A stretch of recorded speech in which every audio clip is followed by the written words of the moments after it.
জামালপুরের বকশীগঞ্জ উপজেলার বাগারচর এলাকায় আজ সকালে জয় বাংলা স্লোগানের মধ্য দিয়ে বাংলাদেশ আওয়ামী লীগের নতুন কার্যালয়ের উদ্বোধন করা হয়েছে। অফিস উদ্বোধনের পরপরই বিকেলে রাজনৈতিক অঙ্গনে উত্তেজনা ছড়িয়ে পড়ে। বাংলাদেশ জাতীয়তাবাদী দল বিএনপি, গণ অধিকার পরিষদ এবং স্থানীয় কয়েকটি রাজনৈতিক সংগঠনের নেতাকর্মীরা এ ঘটনার প্রতিবাদে বিক্ষোভ মিছিল বের করেন। মিছিল শেষে উদ্বোধনের বিরোধিতা করে বিভিন্ন স্লোগান দেওয়া হয় এবং পরে অগ্নিসংযোগের ঘটনাও ঘটে বলে স্থানীয় সূত্রে জানা গেছে।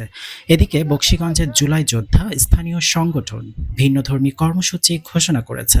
তারা নবনির্মিত আওয়ামী লীগ অফিস ভবনে একটি পাবলিক টয়লেট নির্মাণের উদ্যোগ নেওয়ার কথা জানিয়েছে।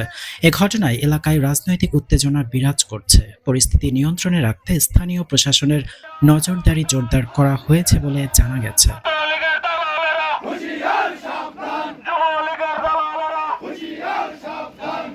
আওয়ামী লীগ রাজনীতি করতে পারবে না প্রিয় ভাইরা আমার।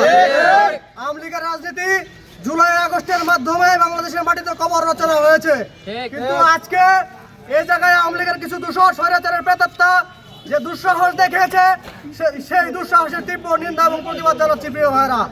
আমরা বকশীগঞ্জের যারা জুলাই যুদ্ধ আছি, আমরা এখানে করতে হয়েছি। আমরা ফেসবুকে ঘোষণা দিয়েছিলাম যে আওয়ামী লীগের দূষররা যে কার্যালয় ওপেন করেছে, আমরা সবাই মিলে সেটাকে পাবলিক টয়লেট হিসেবে আমরা একত্রিত হয়েছি।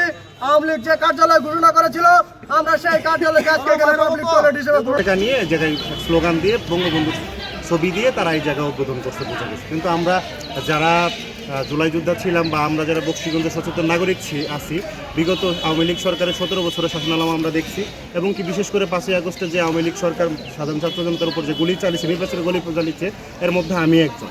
তো আমরা যারা বকশীগঞ্জের রাজনীতিক অরাজনৈতিক সাধারণ ছাত্র সমাজ মিলে যেখানে আওয়ামী লীগ থেকে সকালবেলা স্লোগান দিছিল, এই আওয়ামী লীগের কার্যালয়কে আমরা পাবলিক টয়লেট হিসেবে আজকে রূপান্তর করলাম, এবং এখান থেকে আজকের পর থেকে এই জায়গায় টয়লেট করা হবে।